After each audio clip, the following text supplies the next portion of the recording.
Welcome back to the show. I'm your host, Khyati Trehan, and today I'm super excited to have Khyati Trehan with us.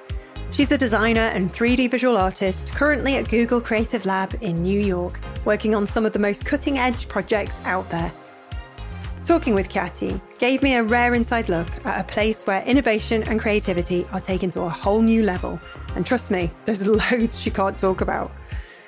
What's really intriguing about Khyati is how she balances this intense role with personal projects, from illustrations to collaborations with her sister, a musician, and even late-night brainstorming with her partner, who also works at Google.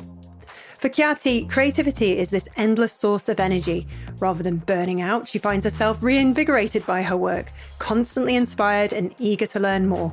It's quite an unusual thing, isn't it? You would think that doing lots of hard work and not really stopping would lead to the opposite, but she absolutely thrives on creativity and loves what she does. In our conversation, Khyati opens up about staying creative without exhausting herself. I mean, that's the thing we all want to know, isn't it? How does she do it? She talks about the importance of relationships and cultural influences and the unique role that generative AI is playing in her work, and her thoughts on that may surprise you. So whether you're curious about life at Google Creative Lab, I mean, who isn't? Or you're looking for inspiration on balancing work, side projects, and the demands of a creative career, this episode is packed with some superb insights.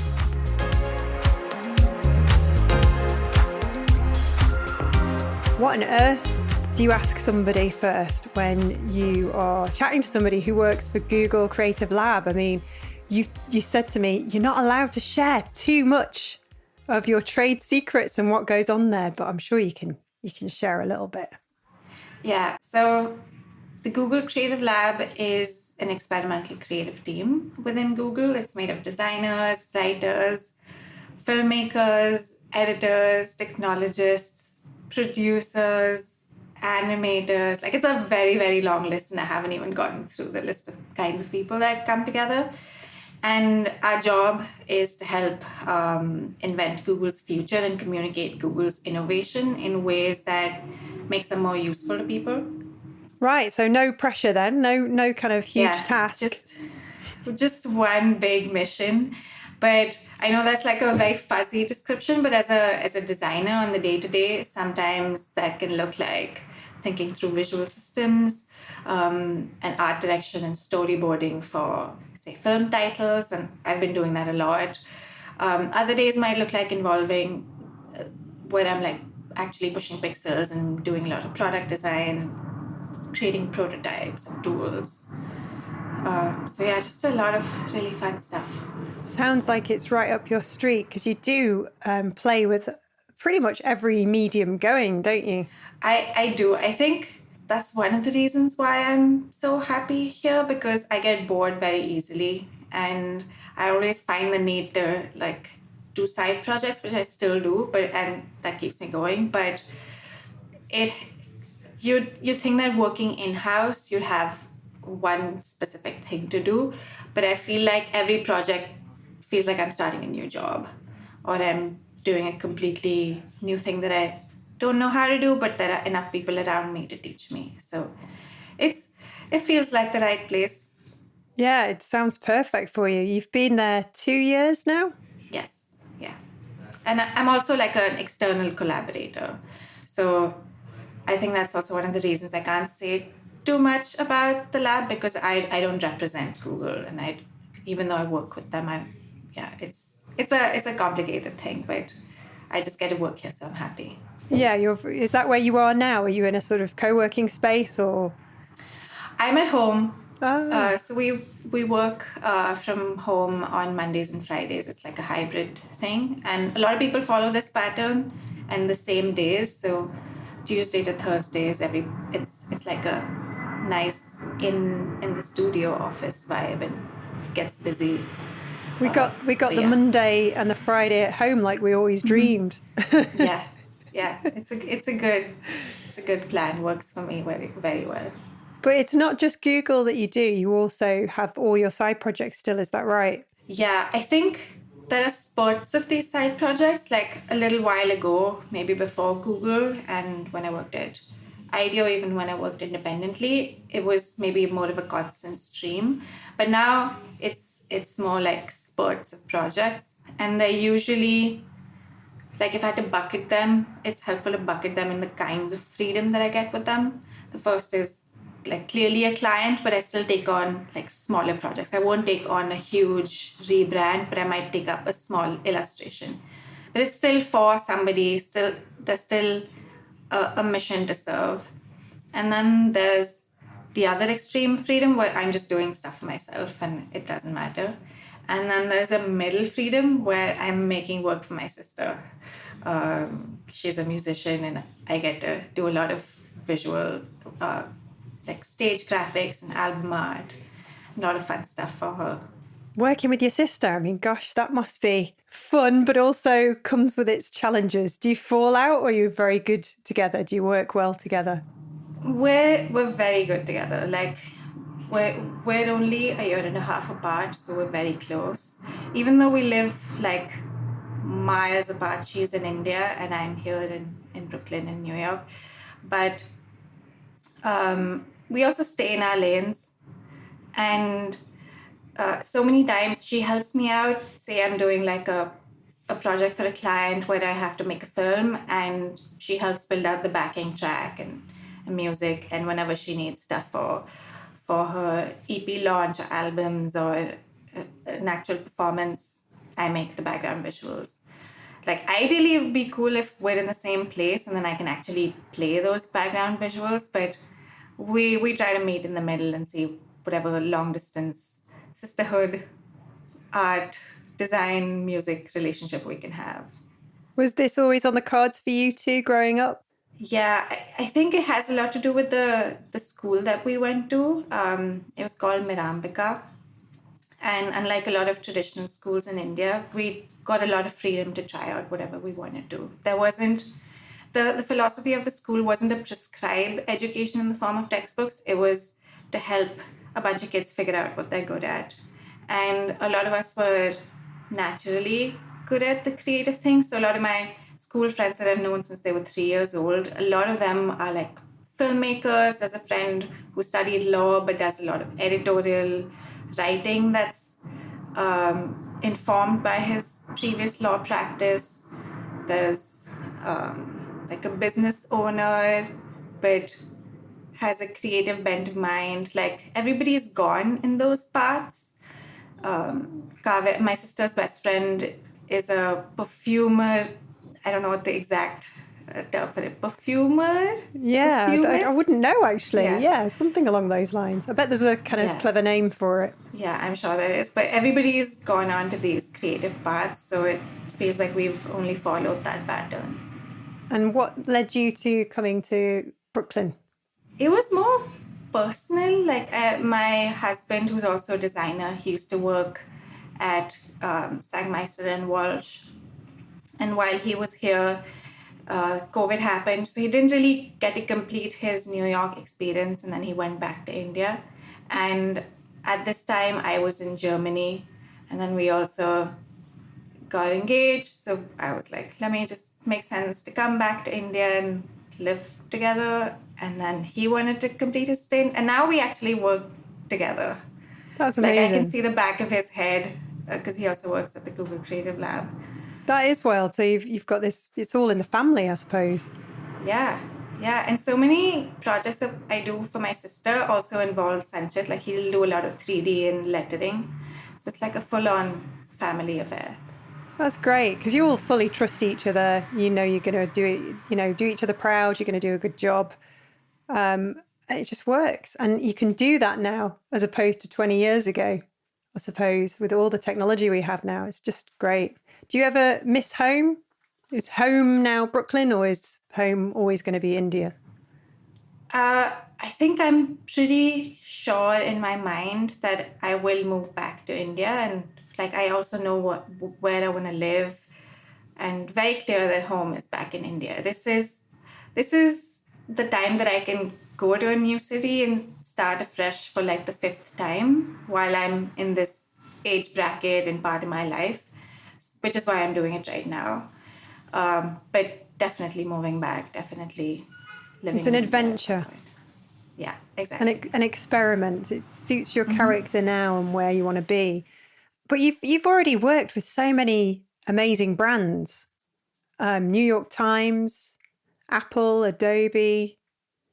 I mean, who else have you worked for that, Instagram? Yeah. It's just And these were great. all like side projects, or except for that 1 year when I came back from Munich, and after I quit my job at IDEO, I was in India for about a year and a half.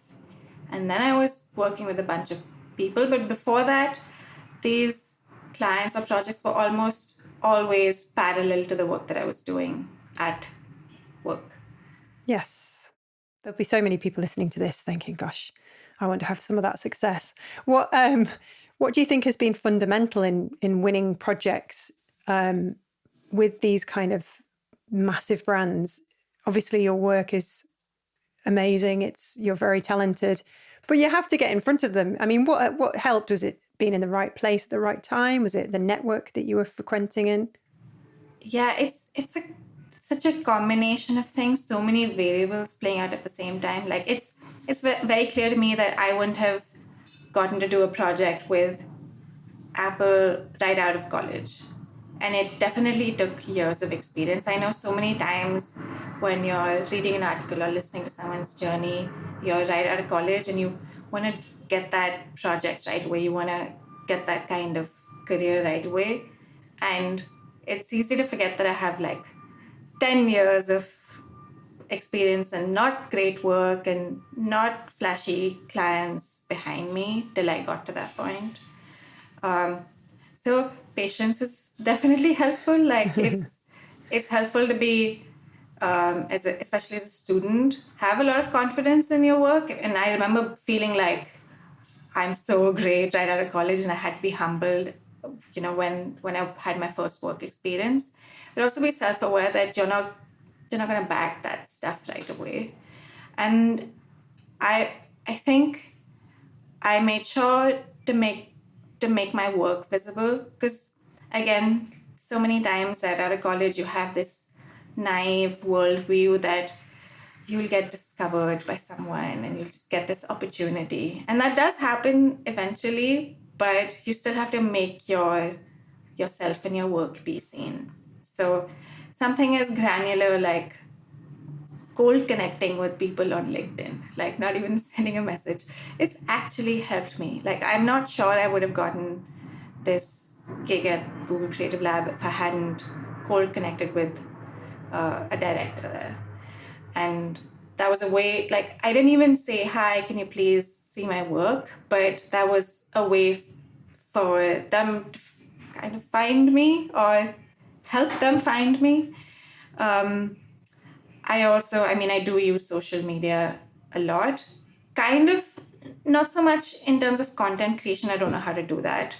And it's not something I want to become good at or I'm interested in, but I've used it as my portfolio. And so many times it's maybe a better reflection of my work than my actual portfolio is, because it's so much more current. Like, uploading your project to a website takes so much mental load. Like, okay, I'll have to document it, make a case study. But sharing it on Instagram or Twitter it feels like a single upload and writing a caption. So that's definitely helped me a lot. And I mean, I want to say that awards don't matter and all that stuff, but in the US, they have been helpful. Not in terms of like it proves my caliber or any of that. It's awards are a very subjective thing. It's a bunch of humans judging work with very fuzzy metrics. So it's no measure of how good or how bad you are, but it does help you be visible on a platform, or even build a community, because in a lot of cases, like, the award or the feature or the articles becomes the one common thing between 2-3 people. Like, there was an article I did recently about moving, that 2 other people were also sharing their insights on, and we reached out to each other. Even though we weren't doing a project together and we didn't do the interview together, it kind of felt like we did the interview together. So even though we were individually sharing our experiences, it felt like we just had a common experience that we shared. I don't know if that makes sense, but No, it does. Absolutely. yeah. That's a clever way of building your network. Yeah, for sure. And I have always like reached out to people, not with the intention to get anything. It's really, I feel good when someone, gives me a pat on the back. And in the same way, when I really admire someone, I let them know that I admire them and what I admired about, say, a recent project. And that's like a real message that I'm sending out. And so many of those like virtual DMs and friendships have turned into real friendships when I moved here, because there's a bunch of designers in New York, and it felt like I kind of knew them but didn't really know them, and now we're getting coffees and dinners together. That's fantastic. You touch on a really good point, actually. It's something we share in an earlier episode of the podcast with somebody called Holly Howard. And she said that, if you've been getting fed up with chasing algorithms and trying to sort of get that same reach we all used to enjoy, then consider just committing to getting to know 5 important people who could potentially progress your career over the next 2 years, but don't expect it to happen overnight. Just go gentle and don't be one of these people that connects with people on LinkedIn and immediately asks for something, which is what I get all the time. And as an editor, I guess it makes sense, but it's that nice kind of, like you touch on, you just sort of make friendships and you don't expect anything in return. You just want to genuinely connect with people and reach out and go for a coffee. And you just never know where it might end up. And if it doesn't end up anywhere, then you haven't made any loss. You've gained a friend anyway. Definitely. That's very good advice. Yeah. It is. It's great advice. And you're in a creative hub of New York, so it must just be wonderful. I hope you're taking a full advantage of it and getting out there and enjoying the city. It never feels like enough, because it's so easy to feel like there are 5 things happening on the same day and you have to pick and choose. And so many times the analysis paralysis, like I end up not leaving the house because I can't figure out what to do or who to meet. But there's the culture here is so, it's very active, very intense. It can be a little it's definitely a great place for extroverts, which I'm not. So sometimes it can feel a little intense. Yes, There's nothing more appealing sometimes than a freshly washed pair of pajamas and a cup of cocoa. Yeah, and absolutely. Close the door, light a candle, and we all need that. And actually, the theme of our chat today is about juggling projects, juggling different kind of creative disciplines. And then, we're talking about burnout. I can imagine having had some experience now and made some mistakes. I can imagine you've had a few episodes where you might have come close to that, or hopefully not suffered too much. What's really strange is that I hadn't heard of the term till I moved to Berlin and one of my colleagues was talking about it. And at least I'm sure it's in the vocabulary now in India, and people have a way to call this feeling something. But at least then I couldn't even identify with feeling burnt out. Also, again, this may not be true for workplaces in India anymore, but at least then I felt like our culture or workplace wasn't optimized for efficiency. Like, I don't remember getting a pat on the back for getting the work done quickly, but I do remember getting a pat on the back for working hard and long and not leaving, even if I haven't reached my goal. So the metric for what's a good way to be a designer, or what good work ethic looks like is so different, or at least was different. I'm sure it's changed now. And I'm not sure I've ever felt a burnout. Also feel this about headaches. Like, I don't know if I've ever felt a headache. I also don't know if I've ever felt a burnout.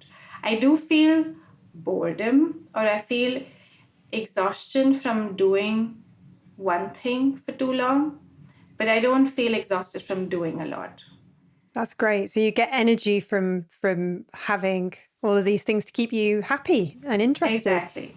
That also might be why I've continued to do these like side projects and hustles and even experimentation on my own, is because it helps me not lose energy or feel burnout, which is strange because all of these things take up more time out of my life, but they're also the same things that keep me stimulated. Yeah, and they feed into each other. So the side project that you might be working on might inspire an idea at work at Google and vice versa. And it's just perfect. Do you ever sleep? I sleep. I sleep a lot. I take a lot of naps. I also, I was having this conversation with my husband. I don't think I have a lot of hobbies. Like design is my hobby, so that is time to eat, sleep, design, hang out with friends. Eat, sleep, design, hang out with friends. You could take up That's table pretty much tennis, it. maybe some kind of I don't. active hobby. I don't know. I guess I read. That's a hobby. But yeah, I am trying to seek out. Like I was doing very basic dance classes for a while that I should maybe get back to, just to get some movement in. But yeah, I don't know. I think I need more ideas for a hobby that'll stick. Like Yeah, I've I've left you anxious had a now. yeah. I've left you thinking, gosh, I Yeah, need a hobby. I do. I totally do. Yeah, it's finding the time for them. Yeah. And it's true, when you do something you love for a living, when you have that passion for your work, there isn't really a lot of time beyond that. And you've got to fit in, downtime with the partner, with the husband, seeing family, friends, doing the laundry, all these things. And then hobby. I mean, I can imagine you're the sort of person, if you came up with a hobby, your brain would be whirring and you'd say, how can I take some kind of creative approach to this? Like if you decided you were going to do a walk around New York and discover different neighborhoods, I guarantee by the end of that month, there would be a website. And That's another thing. Like, how do I find something that I don't need to make a project out of? I also, this is a really bad habit, and I recognize it in myself, is that I don't pursue something long enough if I'm not already good at it, which which is like the not the right way to get better at anything, because you're never going to be good at something straight away.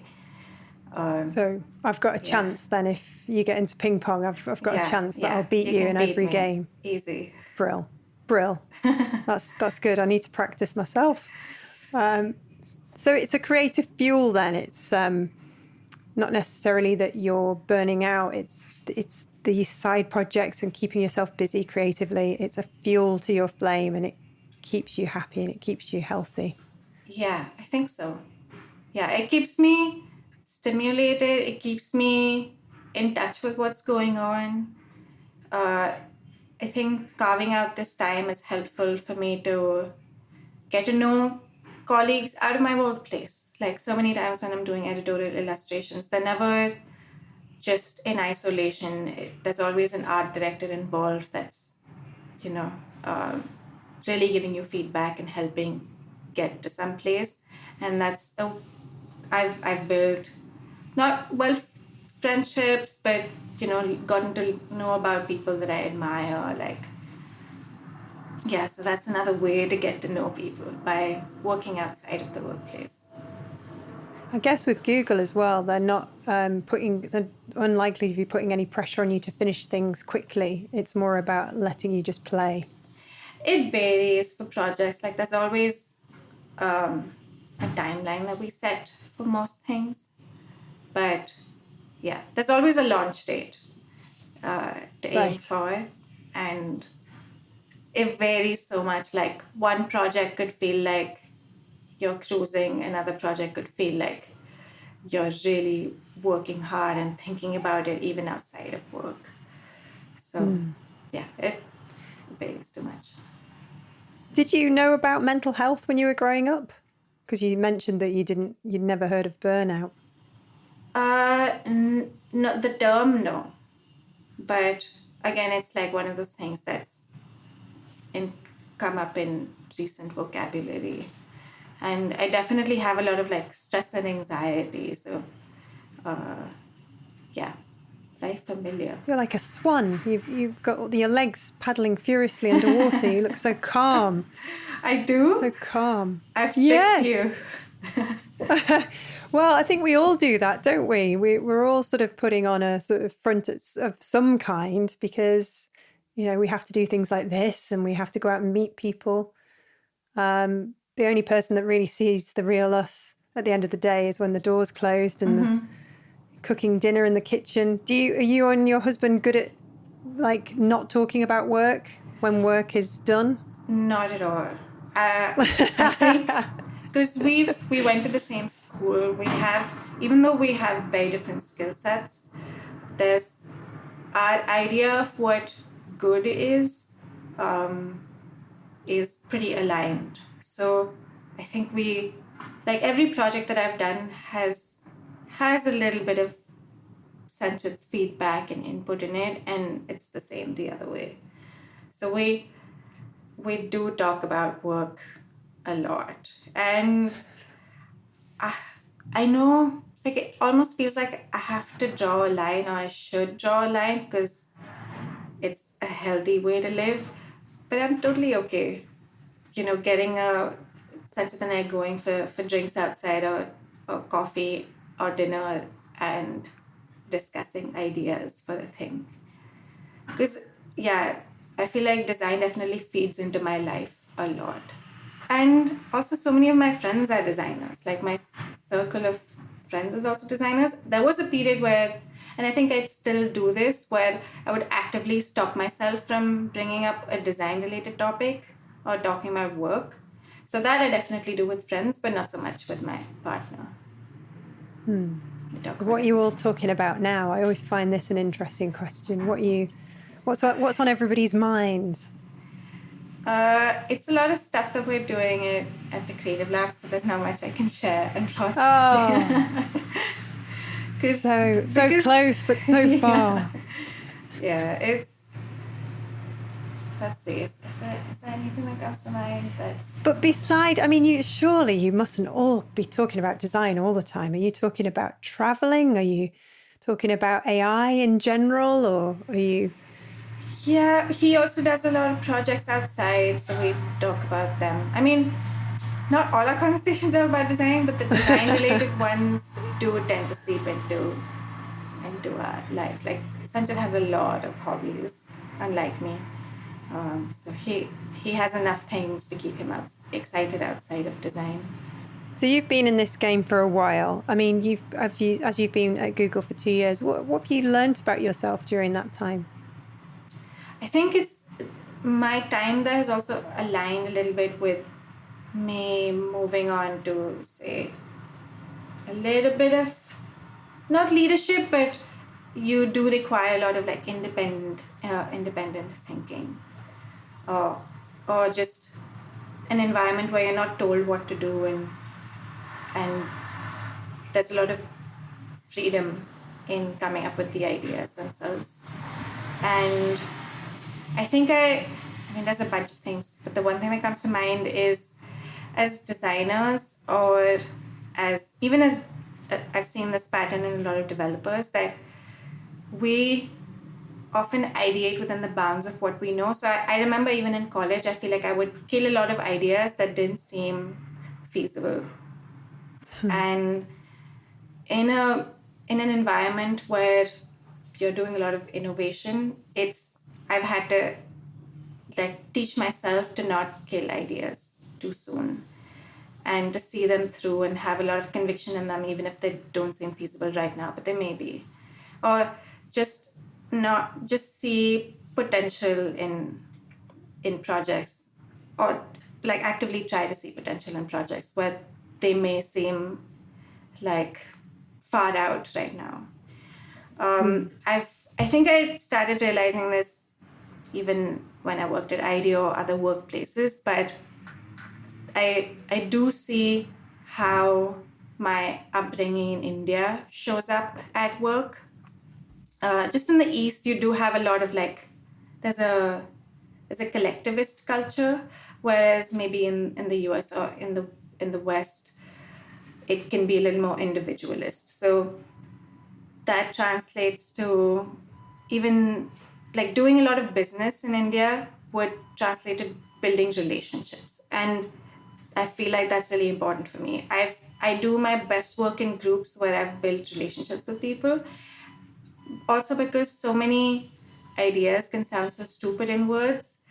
But when you're completely at ease and uninhibited and you're sharing ideas that might seem silly, if they seem silly to you, they may not seem silly to someone else. So I think I know that I actively seek out working in groups of people where we can get along and be colleagues, but also be, well, not friends, but build a relationship and have a sense of ease and comfort around each other. Yeah, a sense of respect. And you don't know what your idea, which you think is silly right now, what that could spark with somebody else. Oh, that's a good idea. I was thinking of something like this. Or Yeah. Must be great fun. Yeah, I've lucked out. A lot of people around me are much better than what I like are deeper in their skill set. They're also just great people. So I learn from them and I feel comfortable around them. Do you feel like you've still got lots to learn then? For sure. There was this framework that IDEO used to have for, the kind of designer that you want to be, and they called it the T shape.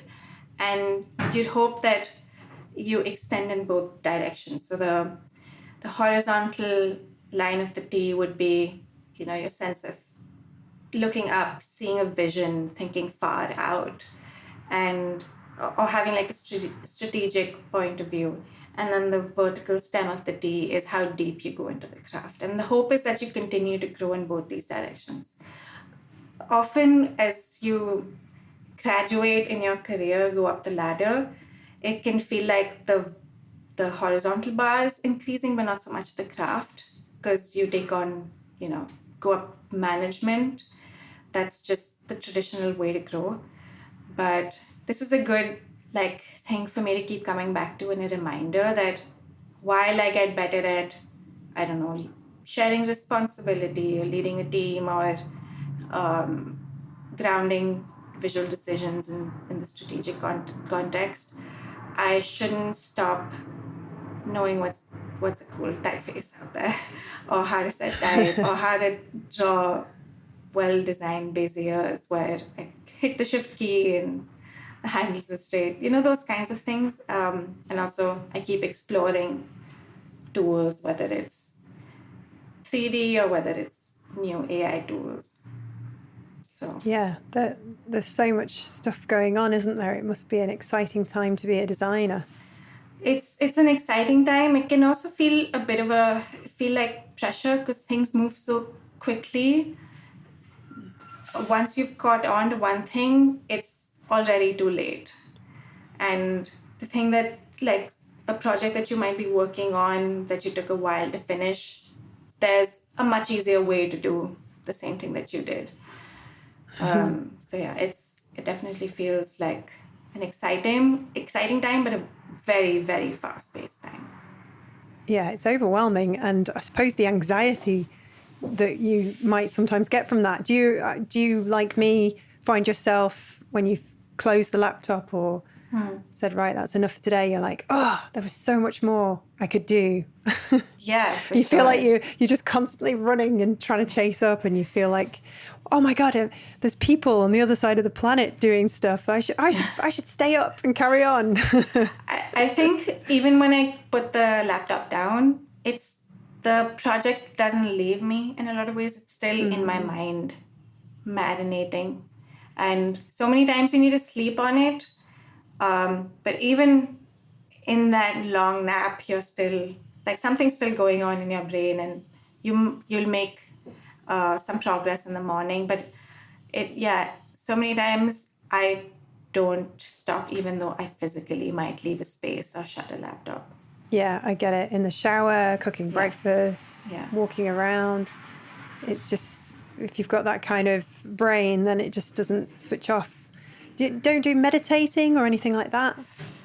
I don't. I watch to unwind or to shut my brain. I need to watch a lot of reality TV. Like it's the opposite end. I might not be shutting my brain. I might be killing my brain cells watching all that, but it'll be like trashy reality TV or a lot of Korean dramas, like nice Korean dramas. I'm exactly the same. I just love trashy television, like what's the one with the retail estate in Hollywood? That's brilliant.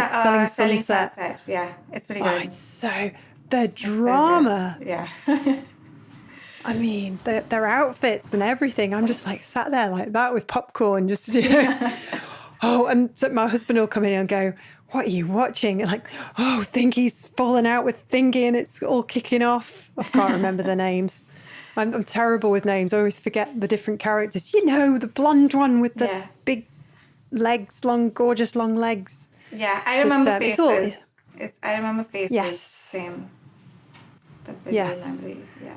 I've never been too good with names, but I remember Faces. There's a nice line from the Lemonheads, who I went to see this week.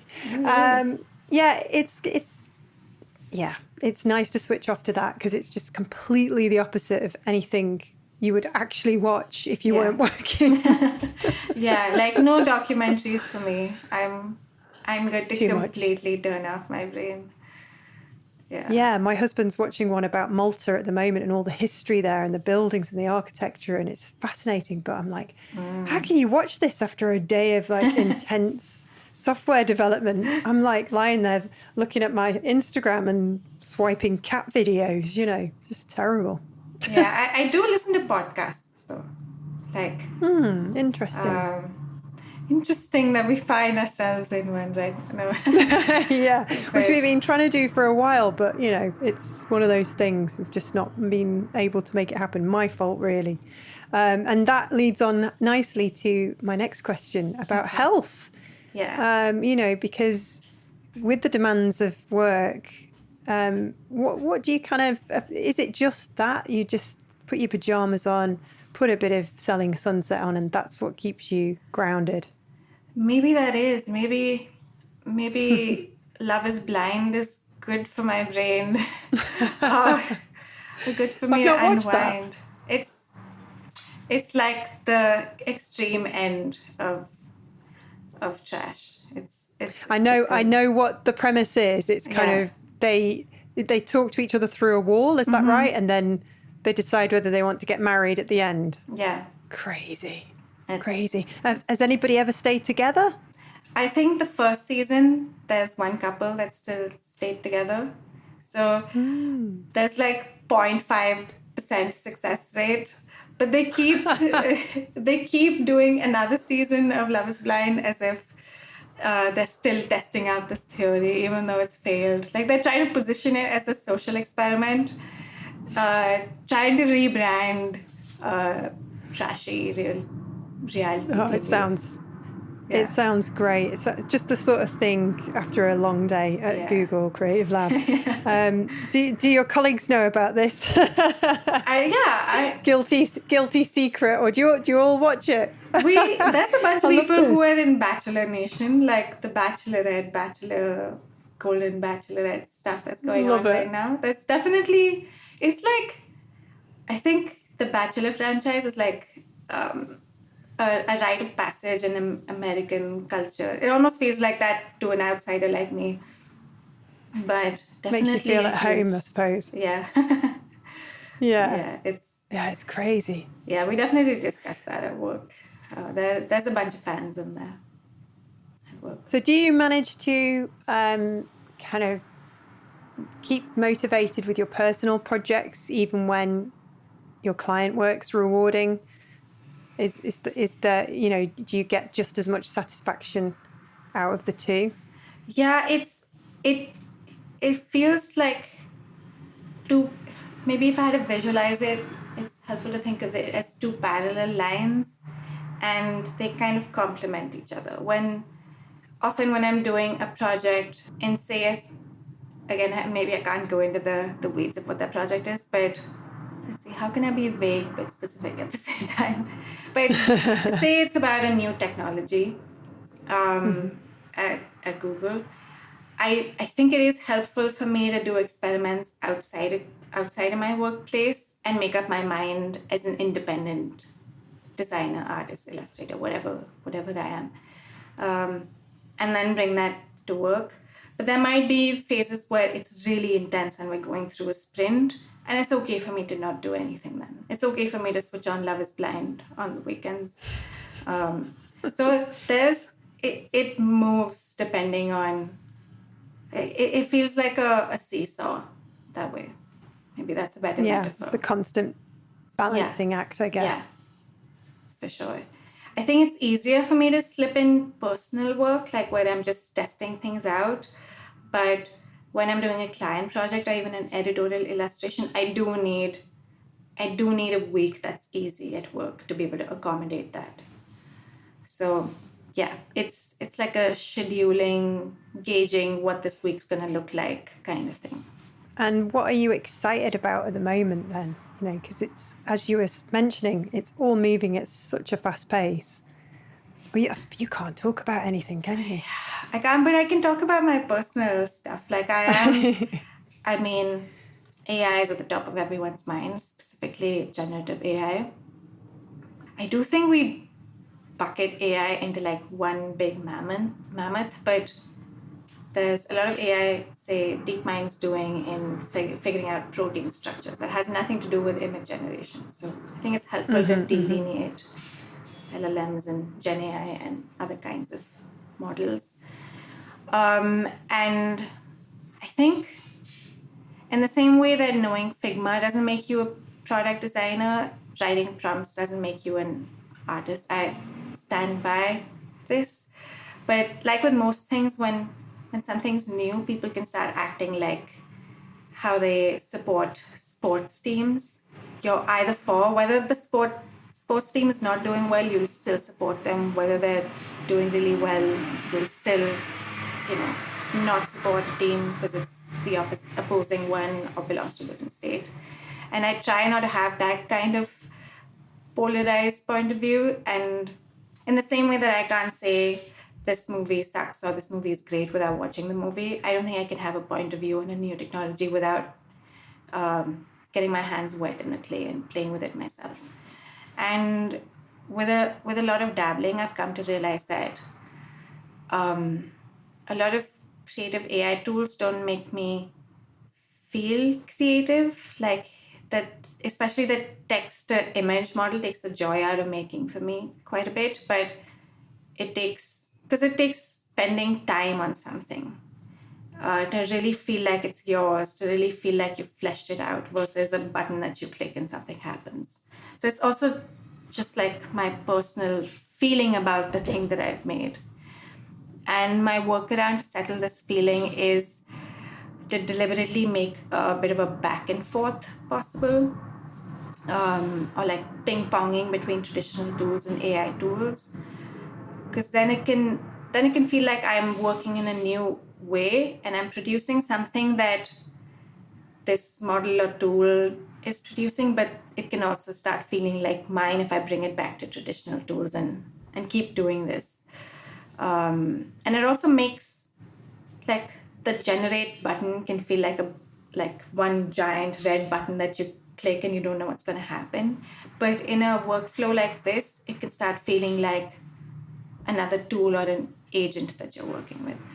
So sometimes it can feel like a game of exquisite corpse or even, I think another good metaphor would be like the telephone game where I have a clear idea and then I almost like exchange hands with the space.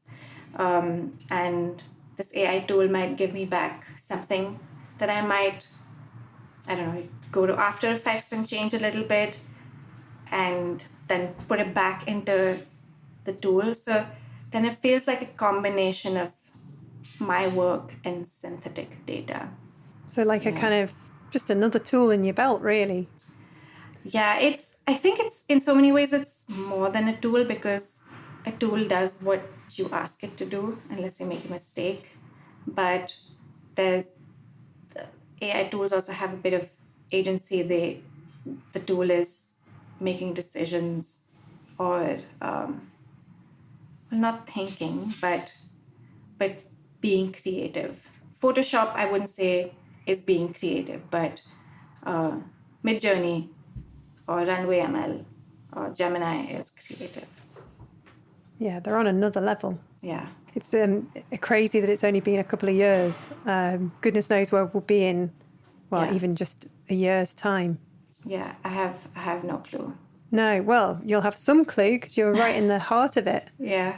And it must be fascinating to see what Google's playing with and what it's sort of got its sights set on. I mean, it's changing everything. It's changing search online and eventually probably how we shop, how we look after our health. We'll probably have like a little assistant, won't we, all of us, that we talk to. Jeffrey, can you sort out my weekly shop? Yes. Would you like the same as last week? Yes, please. But can you take away the grapes because they gave me, gas? Whatever. Oh, gas. Would you like me to put it in a check with your doctor? No, thank you. That was just me being silly. Okay.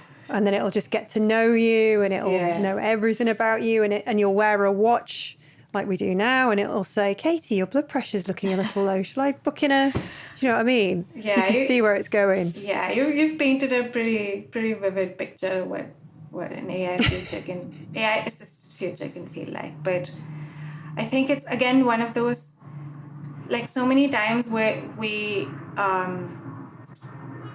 there's a problem to solve and then you look to technology to solve it. But with a lot of new tech that moves at speeds that are too fast to even gauge, it's helpful to change our mindset and think about it as opportunity seeking. Like what's this thing's capabilities and how could it be helpful, versus this is a problem I have, how can it be helpful in that situation? So it definitely changes the kinds of projects that you do and the way that you have to think. Are you a purist? Are you do you have a Google phone or have you got an Apple phone? No, I don't think anybody is really, like, nobody's drinking the Kool-Aid so hard. Like everyone's, So you've got Apple, you've got an Apple phone. So Siri, it's unfair for me to say that Siri now feels like a, geriatric older relative. That's unfair because all my grandparents were very, very bright and switched on right up until their last days. But maybe like me on a Sunday morning, if I've been out and had a bit too much fun the night before, sorry, what? A bit slow, And I find myself swearing at him or her, and I'm like, when are you going to be more like ChatGPT? And Siri's like, I can't answer that. Just really slow. And I have conversations with ChatGPT about all sorts of stuff. Like when I'm out on my walks, I'll go, hey, can you tell me what I can use for a webcam? Because my one is really old and I need to replace it. Sure, straight away. Sure, here's a list of things. This is why it's good. Is that as good as an iPhone? Yes. Bang. It's amazing. It's wild. It's so, like, I find my behavior changing that I expect Siri to give me the answer. And then even though I have used an agent like that before, but I have new expectations for it. Because, it's great at setting alarms and stuff. That's still good. But I almost expect for Siri to surface an answer versus pointing me to a website where I might look for the answer myself. Yeah, everything's changing. How we interact with these technology, everything from Google to our phones to everything. It's going to be an exciting decade if we're still around to live to see it. So you have had an amazing career so far. You're only just getting stuck into it, I guess. Are you creatively satisfied right now? Is there anything else that's on the horizon for you, or are you quite happy? I feel like I'm learning a lot, so I feel like I'm not just content. There's a lot of stuff to look forward to, and I also have a newfound appreciation for a lot of things. Like lately, I've been obsessing over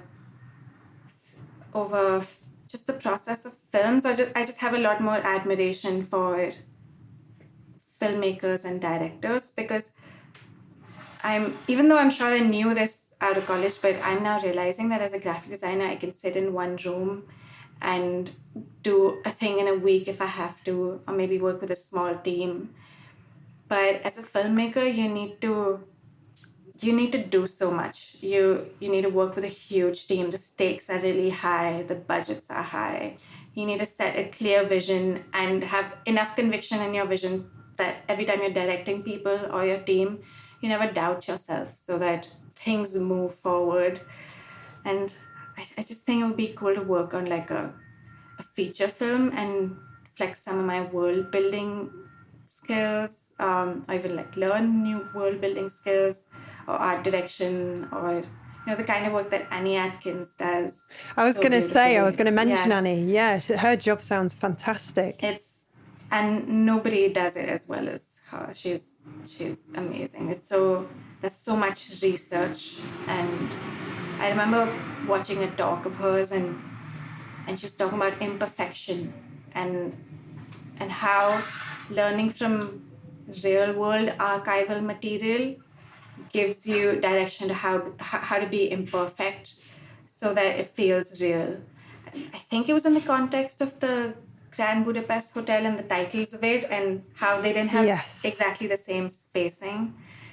This was long ago, so I might totally be butchering what she said, but yeah, it was fascinating. I can imagine you doing that. So that's maybe something in future then to aim for. Yeah, I think I definitely need to get more comfortable with volume and big tasks. I think it's one of those things that'll help me grow. Or like when you share an idea, or you feel passionate about an idea, how do you not kill it immediately or lose hope in it immediately? And how do you like stick to it and have a lot of conviction? And I feel like doing a film environment is one way to really stick to your guns. So. What's your favorite sort of film genre then? What would you love to work on? Maybe there'll be a lot of work to do in a period film, because it'll be very research heavy. I think that would be, how when you're at a type foundry, the best way to learn how to draw type is to draw body type, because there's so many problems to solve. You have to resolve for small sizes, for legibility, all that stuff. I think a period film might be the body text of filmmaking. Yeah, that's one of my guilty pleasures, actually. I watch the BBC Pride and Prejudice over and over again, especially this time of year when it's getting dark outside. The one with Colin Firth. Now, you will be inspiring a lot of people listening to this. And I guess it's always nice to sort of end on a question that will get people, thinking. What would you say to other creatives who might feel the pressure to constantly produce, and how can they find a healthy balance, do you think? I mean, I'm not sure that even you have the answer to that. Yeah. I was like, are you sure you want to ask me that question? Because you're kind of a bit bad for that, aren't you? Let's be honest. Yeah. I am not a good example at all. I mean, I guess at the end of the day, if you're enjoying what you're doing and you're getting to play and have fun and experiment, and it gives you energy, then you're on the right track. And I suppose the advice is if that's not the case, then you're clearly in the wrong job. Yeah, I feel like I know all kinds of designers who draw a line between work and life, and designers like me who don't. And I don't think one way is better than the other. Like it's just the kind of person you are. Like for a lot of people, the pressure and stress can inhibit them, but in my case it does in some cases drive me forward, kind of like in the same way that an adrenaline rush might move you forward and make you run faster. So yeah, I don't think there is a model designer, but I think it's helpful for me to reach out to people that are like me so that we can, help each other out. Or, yeah, I'm not sure. I found other people like me that are more of my species out in the world. There are also lots of people who draw the line. So, yeah, no right kind of designer. It's when you love your job, you never stop. It's very inspiring. Maybe in the future I will. I might be in my prime design motivated years. My priorities might shift, and I might make some other thing more important. You might do. Yeah, I might become a landlord. Like I keep joking that my dream is to just be a landlord and not be a designer. But I think it's totally okay to shift the way that you feel, the kind of work that you do, the way that you do it.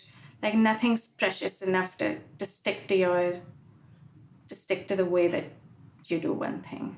Well, I expect you to become a famous director. You'll move back home to India and become one of the best in the world and make all the props and design the titles and action. Cool. I'm going to try my best. Well, thank you so much for coming on the Creative Being podcast. It was absolutely wonderful to speak to you, Khyati. And I hope that you carry on finding what you're doing motivating and fueling that fire, and we'll obviously enjoy seeing whatever you get up to next. Thank you. Well, that brings us to the end of today's episode. I really enjoyed hearing about Khyati's creative process, especially how she juggles so many side projects without hitting burnout. It was inspiring to learn how she finds balance in her work and personal life, whether that's through her collaborations with family or even winding down with a bit of reality TV. She's a fantastic reminder that it is possible to stay energized in a demanding career while still having room for creativity and, yes, a guilty pleasure or two. I'm not sure I have any energy left, but it was very inspiring hearing her talk so passionately about the work that she loves. Thanks again to Khyati for sharing so openly, and to all of you for tuning in. Don't forget, The Spark is coming up on Thursday, your weekly creative pick-me-up from the Creative Being podcast. So I'll see you then.